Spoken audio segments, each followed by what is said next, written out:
এই মাগির ছেলে কি বলছে আগে শোনো বন্ধুরা, তারপরে কিন্তু আমি তার মাকে আর তাকে সোনাগাছি পাঠিয়ে দেবো, ঠিক আছে?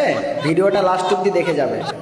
এক কাজ করলে হয় না, তোরা যে মসজিদে শুক্রবারের দিনে নামাজ পড়তে গিয়ে 4 আনা 8 আনা 1 টাকা দিয়ে আসিস, সেটা আমাকে দিয়ে দিস। বরঞ্চ তোদের জন্য একটু দোয়া করব, যেন তোরা সারা জীবন গান্ডে পিণ্ডে ইচ্ছে মতো গিলতে পারিস, ঠিক আছে? আরেকটা কথা, তোদের আল্লাহ তোদের দোয়া করে না, আর সেখানে গিয়ে কি বেকার পয়সা, মানে 1 টাকা 8 আনা 4 আনা ওগুলো দিয়ে কি করিস? সে সবাই তো সেই পয়সাগুলো নিয়ে বাজার করে গান্ডে পিণ্ডে গিলে, তার ভালো আমাকে দিয়ে দিবে। আমি তো ভিক্ষা করি দেশে দেশে, তো একটু দোয়া করব তোদের জন্য, যেন গান্ডে পিণ্ডে তোরা ভালোভাবে। এক কাজ করলে হয় না, মসজিদের 1 টাকা 2 টাকা 4 আনা 8 আনা যদি না নিয়ে তোর মাকে যদি সোনাগাছিতে ভর্তি করে দিস, আমার মনে হয় তার থেকে বেশি টাকা ইনকাম করা যাবে।